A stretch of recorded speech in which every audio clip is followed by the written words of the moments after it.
श्रेय तिवारी जी, सतना से। राधे राधे। राधे राधे महाराज जी। महाराज जी, आपके सत्संग को पिछले 1 वर्ष से सुनने का सौभाग्य प्राप्त हो रहा है, जिससे जानकारी प्राप्त हुई कि नाम जप 3 प्रकार का होता है। क्या मन ही मन भगवान का ध्यान करते हैं, जिसमें जिव्या ना चल रही हो, को भी नाम जप ही माना जाएगा महाराज जी? प्रभु का ध्यान चल रहा है, बट अंदर से कुछ नहीं चल रहा और जिव्या भी नहीं चल रहा। नहीं, इस धोखे में मत रहिए। नाम जप चलना चाहिए। जिभ्या चले न चले उसकी बात अलग होती है। राधा राधा राधा। अब ध्यान करो प्रभु का, तो क्या फर्क पड़ता है। अब हम प्रभु के ध्यान की बात कर रहे हैं तो मन इतना निश्चल प्रभु में तो लगा नहीं है। वो संसार में चलता रहे, वो नाम चल नहीं रहा तो हमारा समय व्यर्थ चला गया। अव्यर्थ कालत्वम, भक्त का 1 सेकंड भी व्यर्थ नहीं जाता है। इसीलिए निरंतर अव्यावृत भजना, देवर्षि नारद जी ने, अव्यावृत माने होता है तैल धारा, राधा राधा। अब हमारा दिमाग 2 काम कर सकता है एक साथ। हमारे दिमाग की ऐसी क्षमता है कि 2 काम एक साथ कर सकता है। नाम भी जप कर सकता है और ध्यान भी कर सकता है। रूप का ध्यान और नाम उच्चारण कर सकता है। इतनी क्षमता हम, जैसे आप हमारी बात भी सुन रहे हैं और अंदर ही अंदर संसारिक, अभी वहां जाना है, वो करना है, वो करना चल रहा है ना अंदर, तो उसकी क्षमता 2 है। और जब 2 क्षमता का एक स्वरूप हो जाए तब उसे एकाग्रता कहते हैं। अब रूप में इतने डूब गए कि आपको ध्यान ही नहीं है, राधा रूप ही राधा में हो गया। अब जब फिर होश आए तो फिर आधा, फिर आधा, फिर आधा। तो नाम जब छूटा तो फिर मन घसीट ले जाएगा संसार में। इसलिए रूप का ध्यान नाम के सहित होना चाहिए। देखी रूप नाम आधीना। नाम चल रहा है तो रूप का ध्यान आपका परिपक्व, नाम छूटा तो घसीट ले जाएगा माया में। इतना प्रबल मन है, वो टिकता नहीं है, एक जगह टिकता नहीं। टिका दे वही साधना है। जो अपने मन को टिका दे एक जगह, उसी को साधना कहते हैं। और इतना एकाग्रता में बल है। दत्तात्रेय भगवान ने एक बाण बनाने वाले को गुरु बनाया। वो रास्ते में उसका घर था, वो रोड के किनारे बैठे बाण की सीधी नोक घिस रहा था और राजा की सवारी निकल गई। राजा की सवारी मतलब नगाड़े बज रहे हैं, जय जयकार हो रहा है, घोड़े हाथियों से सब। बाद में मंत्री निकला, उसने कहा महाराज की सवारी कितनी दूर गई? तो सोच के जगा हुआ पुरुष जैसा, महाराज की सवारी, बोले यहीं से तो गए। बोले क्षमा कीजिए, मैं आपसे सत्य कहता हूँ, मुझे बिल्कुल भान नहीं, क्योंकि मैं बाण की सिधाई और नोक पर ध्यान दे रहा था, उसकी नोक बना रहा था, तो मुझे पता नहीं चला। तो दत्तात्रेय भगवान वहीं भ्रमण कर रहे थे, उसे गुरु बनाया। 24 गुरुओं में एक बाण बनाने वाला भी गुरु। कि साधक को अपने लक्ष्य पर इतना तन्मय होना चाहिए कि नगाड़े बजे लेकिन उसकी वृत्ति बहिर्मुख नहीं होनी चाहिए। परमात्मा में ऐसी तदाकार, जैसे गाढ़ सोए हुए पुरुष को बाहर की किसी भी गतिविधि का पता नहीं होता, ऐसे जागृत अवस्था में परमात्मा में स्थित इतना एकाग्र हो कि बाहर का कोई पता ना हो, तो वो ध्यान कहा जाता है। अभी वो ध्यान की गति तो है नहीं, इसलिए नाम को छोड़िएगा मत, नहीं तो मन धोखेबाज है, वो धोखा दे देगा। महाराज जी, रामचरितमानस के अनुसार हनुमान जी ने रावण जी से कहा कि सबके देह परम प्रिय, सबके स्वामी मारहूं मोहि। हाँ, सबके देह परम प्रिय स्वामी मारहि मोहि कुमारग गामी।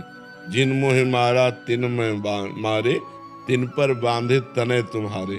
हाँ, इसका क्या भाव जानना चाहिए? प्रश्न है कि देह भाव के त्याग और प्रभु की प्राप्ति के लिए शरीर को इतना कष्ट देना देह धर्म के विरुद्ध तो नहीं? अलग अलग संतों की रहनी देखी जाती है, गर्मियों में धूनी लगाएं या सर्दियों में। वहां जो बात हो रही है, वहां संतों से जोड़ रहे हो क्या? वहां राक्षसों से युद्ध करने की बात हो रही है। यही तो हम लोगों की कमी होती है कि कहीं की टांग, कहीं का हाथ, कहीं की आंख जोड़कर आकृति थोड़ी बना सकते हैं। वहां विषय क्या चल रहा है? राक्षसों को दंड देना। हनुमान जी से पूछते हैं कि तुम्हारा मैंने अपराध क्या किया? हमारा तुम्हारा कोई परिचय नहीं है। रावण पूछ रहा है, तुम कोई राजा नहीं हो कि हमारा तुम्हारा वैर विरोध है?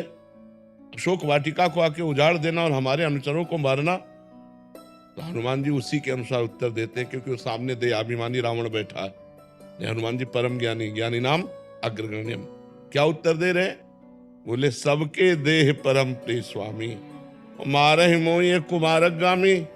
तो जिन मोहि मारा तिन मैं मारे, तिन पर बांधे तने तुम्हारे। मोहि न कछु बांधे कै लाजा, किन चाहो निज प्रभु कर काजा। समझ पा रहे आप? उसका तात्पर्य वहां देह की प्रियता दिखाना हनुमान जी को नहीं है, हनुमान जी को ऐसे देहाभिमानी को सिद्धांत वर्णन करना है कि मैंने ऐसे नहीं मारा है, सबके देह प्रिय, तुम्हारे अनुचरों ने मुझे मारा, मैंने उनको मार दिया। वहां बात यह है, हनुमान जी परम ज्ञानी कोई देह प्रिय महात्मा थोड़ी है, वो तो परम ज्ञानी महात्मा। तो जो महात्मा जन तप करते हैं भगवान के लिए शरीर को कष्ट देते हैं। शरीर का कष्ट कोई कष्ट नहीं है।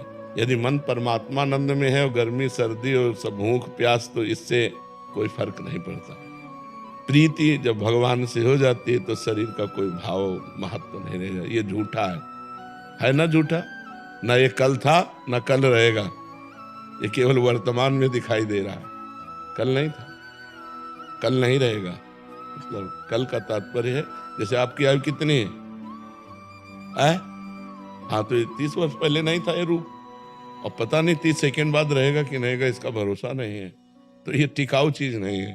तो इससे हमने जो प्रियता कर रखी है, उस प्रियता को तप के द्वारा नष्ट किया जाता है। ये तप है, गर्मी सर्दी बरसात भूख प्यास मान अपमान, ये सब सहना तप के अंतर्गत आता। समझ पा रहे हैं आप?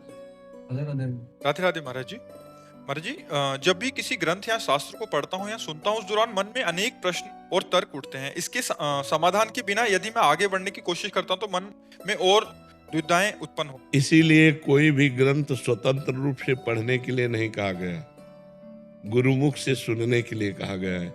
महापुरुष प्रथम सुने भागवत भक्त मुख भगवत वाणी, भगवत वाणी गीता जी भागवत जी, ये भक्त के मुख से सुने। तो जो तुम्हारे प्रश्न होंगे उनका समाधान तुरंत होता चला जाएगा।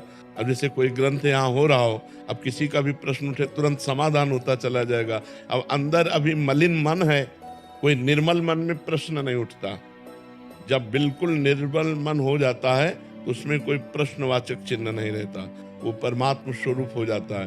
तो जब तक थोड़ी मलिनता रहती तब तक प्रश्न रहते हैं, और जब तक प्रश्न रहते हैं संशय आत्मा, तो वो संशय अशांति पैदा करता रहता है। और हमारा शास्त्र स्वाध्याय या साधना का फल है शांति। तो हमें चाहिए किसी महापुरुष के सानिध्य में ग्रंथ का एक बार श्रवण करें, या जो प्रश्न हो उनको लिख लें, किसी महापुरुष से उनका समाधान कराते चले, तभी हमारी चित्तवृत्ति परमात्मा में आगे बढ़ेगी। महाराज जी, मेरा एक प्रश्न था इस शास्त्र पढ़ते समय, जैसे यदि सब भगवान की लीला है तो क्या दूसरों के साथ बुरा करना भी भगवान की लीला मानी जाएगी? और यदि ऐसा है तो यदि आप दूसरों के साथ बुरा करते हैं तो भगवान के भक्त ही नहीं है, आप परमार्थ के पथिक ही नहीं है, तो आपका प्रश्न ही नहीं बनता है। भगवान की सब लीला है, ये वो कह सकता है जो भगवान को प्राप्त है या भगवान को प्राप्त करना चाहता है। जो पापाचरण, किसका प्रश्न है? जो पापाचरण करेगा तो भगवान की लीला में नरक भी है, भगवान की लीला में जेल भी है, भगवान की लीला में पुलिस भी है, भगवान की लीला में डंडा भी है। तो स्वीकार करो ये डिपार्टमेंट, ये भी तो डिपार्टमेंट है भगवान का। बुरा जो कर रहा है वो सोच ही नहीं सकता कि भगवान की लीला है, और जो सोचता है भगवान की लीला का वो बुरा कर ही नहीं सकता है। विचार करो, अब जैसे ये नाम जब कर रहे हैं, ये बुरा कर सकते हैं क्या? हृदय की स्थिति हो, जैसे हम इसलिए बोला बच्चा, तो जैसे लोग कह देते हैं भगवान की इच्छा के बिना पत्ता भी नहीं हिलता। आपकी इच्छा ना हो तब आप ये बात कह सकते हो भगवान की इच्छा के बिना पत्ता नहीं हिलता। यदि आप इच्छाओं के जाल में फंसे हुए हो तो आपको बोलने का अधिकार नहीं है। ये इच्छा रहित महापुरुष कहता है भगवान की इच्छा के बिना पत्ता नहीं हिलता। तो भगवान की इच्छा सर्व मंगलमयी होती है, कभी किसी का मंगल नहीं होता। मंगल भवन अमंगलहारी। अपनी इच्छाओं का जिसने दमन कर दिया, अपनी इच्छा को जिसने वाहेगुरु भगवान की इच्छा में मिला दिया, वो ये देखता है कि चराचर जगत भगवान की इच्छा से चल रहा है, और जो ये देखता है भगवान की इच्छा से चल रहा है, उसमें इच्छा होती नहीं, इसलिए उससे कभी पाप होते ही नहीं। समझ पा रहे हैं आप? श्री हरिवंश महाराज जी। महाराज जी, प्रेम लक्षणा भक्ति क्या केवल गुरु कृपा से ही मिलती है? नाम जप, लीला गायन, लीला श्रवण, भगवत चरण अरविंद की सेवा और तन मन वचन से पूर्ण रूप से इष्ट देव के प्रति समर्पण, अन्य अभिलाषा कोई नहीं, श्री कृष्ण के प्रतिकूल कोई आचरण नहीं, तब प्रेम लक्षण भक्ति मिलती है। गुरु कृपा का ये स्वरूप है। जब तक नाम जप नहीं होगा, भगवत लीला कथा गायन श्रवण नहीं होगा, मूल मिलाकर के नवधा भक्ति नहीं, तो प्रेम लक्षणा भक्ति कहाँ से आ जाएगी? जब तक श्रवण कीर्तन स्मरण विष्णु पाद सेवन अर्चन बंधन सख्य आत्म समर्पण 9 प्रकार की भक्ति नहीं तो प्रेम लक्षणा भक्ति आ ही नहीं सकती है। श्रवण कीर्तन जितना अधिक होगा उतने भगवान की प्रति प्रियता बढ़ती है। शरणागति भी श्रवण से ही होती है। विभीषण जी कह रहे श्रवण सुजस सुनि आयऊ प्रभु भंजन भवभीर त्राहि त्राहि आरति हरन शरण सुखद रघुवीर। जब तक हम खूब भगवान की चर्चा नहीं सुनेंगे, नाम जप नहीं करेंगे, भगवत सेवा नहीं करेंगे तो प्रीति कैसे हो जाएगी। सुनना बोलना देखना खाना पीना उठना बैठना सब भगवान के लिए हो तब भगवान के चरणों में प्रीति होगी और प्रीति का ही नाम प्रेम लक्षणा भक्ति है। ऐसे प्रेम लक्षणा भक्ति नहीं हो जाती। यही गुरु कृपा है कि हमारी नाम जप में प्रीति हो। यही गुरु कृपा है कि हमारी भगवत कथा सुनने के लिए कान लालायित रहे। आशा बसन व्यसन याति नहीं रघुपति चरित होय तहाँ सुनहि। यत्र यत्र रघुनाथ कीर्तनम तत्र तत्र कृतमस्त कांजलम वाष्पवारि परिपूर्ण लोचनम। हनुमान जी महाराज कैसे आंसू बहाते हुए जहाँ जहाँ भगवान की चर्चा होती वहाँ वहाँ वो सुनते हैं। तो हम 5200 रस में फिरे खोजत नेह की बात, प्रिया प्रीतम के प्रेम की बात, भगवान के प्रेम की बात जहाँ हो रही हो वहाँ बैठकर सुनने का स्वभाव बनावे, खूब नाम जप करे, गुरु चरणों का संत चरणों का आश्रय रखे तो प्रेम लक्षणा भक्ति प्राप्त हो जाती है। संत कृपा भगवंत कृपा गुरु कृपा का मतलब यही कि हमें साधन में प्रेम हो जाए। हमारी जो साधना है उसमें प्रेम हो जाए। साधना में प्रेम तो साध्य में प्रेम अपने आप हो जाएगा। महाराज जी आपके चरणों में कोटि कोटि प्रणाम। महाराज जी आपका सत्संग सुनने में से जीवन में बहुत परिवर्तन आया है। महाराज जी मैं राधा नाम जप करता हूँ। महाराज जी मेरा प्रश्न है कि संसारिक इच्छाएं जब समाप्त होती हैं तो तब कैसा होता है। मेरी इच्छाएं समाप्त हो रही हैं, उससे कहीं मेरा अहंकार तो नहीं बढ़ रहा। महाराज जी मुझे कैसे पता लगेगा। पेट भरता है तो पड़ोसी नहीं बता लिया था अपने को अनुभव हो जाता है ना कि हमारा पेट भर गया। ऐसे ही जब हमारी इच्छाएं, अभी इच्छाएं शांत थोड़ी है, अभी इच्छाएं परमात्मा प्राप्ति के बाद शांत होती है। असली में जब परमात्मा बोध हो, जिसके प्राप्त होने के बाद कुछ प्राप्त करना बाकी नहीं रहता। और जब तक परमात्मा प्राप्ति न हो तब तक धोखा हो सकता है। अपने मन पर विश्वास न करे, नहीं, संयोग होते ही इच्छा तत्काल प्रकट हो जाएगी। जीने की इच्छा, मान लो अभी कोई गोली मारे तो बचने की इच्छा होगी ना, जीने की इच्छा होगी। इच्छा रहित पुरुष का अगर गर्दन भी उतार दी जाए उसके अंदर कोई शोक नहीं होगा, कोई भय नहीं होगा। जब इच्छा रहित है तो भगवान उसके हृदय में प्रकाशित हो जाते हैं। चाह इच्छा, चाह रहित, चिंता रहित, मनुआ बेपरवाह, जिनको कछु न चाहिए वो साहन के साह। जाहि न चाहिए कबहु कछु तो तुम सन सहज सने, बसो निरंतर तासुर सो राउर निजगे। अभी हम धोखे को सत्य न मान ले। अभी जब तक भगवान का साक्षात्कार न हो तो ये इच्छा बढ़ाते रहो कि मुझे भगवान मिले, मेरा भजन निरंतर बढ़ता रहे, मुझे साधु समागम मिले, मैं शास्त्र स्वाध्याय करूं, मेरे द्वारा कोई अधर्म न हो। ये इच्छाएं बढ़ाते रहो, अन्य इच्छाओं को काटते रहो। जब ये इच्छा परमात्मा प्राप्ति हो जाएगी तब एकदम समाप्त, जैसे शांत समुद्र, कोई लहर नहीं, फिर कोई इच्छा ही नहीं होगी। जब तक भगवान का साक्षात्कार नहीं होता तब तक ये मानना कि मैं इच्छा रहित हूं धोखा है। बहुत सावधान रहे, समझ पा रहे ना। और जब अपने इच्छा रहित, अपने को मीरा जी कहते गिरधर मुझे कितना प्यार करते हैं ये मेरा हृदय जानता है। ऐसे ही जो हमें भगवदानंद की अनुभूति होगी वो किसी से पूछनी थोड़ी पड़ेगी, वो तो मेरे को ही अनुभूति होगी ना। इच्छा रहित होने पर कौन सी स्थिति आती है, द्वंद्वातीत, कामना रहित, अध्यात्म में नित्य स्थित, वो अपने को अनुभव में आएगा। अभी वो स्थिति नहीं है, इसलिए आप प्रश्न कर रहे हैं। वो स्थिति में प्रश्न ही नहीं होता है। इच्छा हुई ना प्रश्न करने की, ये भी तो इच्छा है। इच्छा हुई ना प्रश्न करने की तो ये भी तो इच्छा है ना, उसमें इच्छा ही नहीं रही। वो स्वयं अनुभूति की, अनुभवगम में भजे जय संता, वो स्वयं अनुभव में है। खूब नाम जप करो, शास्त्र स्वाध्याय करते रहो, संतों का संग करते रहो, अच्छे आचरण करो, स्थिति आ जाएगी। श्री हरिवंश महाराज जी, आपके चरणों में कोटि कोटि प्रणाम। महाराज जी, संसार में सभी संबंध मिथ्या होने पर भी इनमें राग होता है। महाराज जी, जिन संबंधों से राग है वही निरंतर अपमानित करते हैं, फिर भी राग नहीं छूटता। महाराज जी, ऐसे में भजन के बिना ज्ञान नहीं होता और ज्ञान के बिना राग का त्याग नहीं होता। किसका है?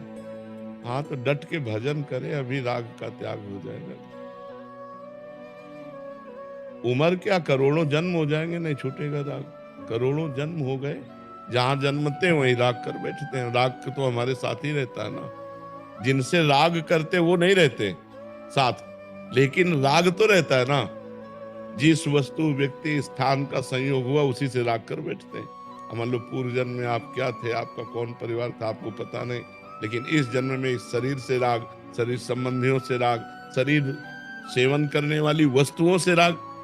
ये मेरा चम्मच, ये मेरी थाली, ये मेरा मकान, ये मेरा दुकान। इसी राग का नाश हो जाए तो परमात्मा प्राप्ति हो जाए।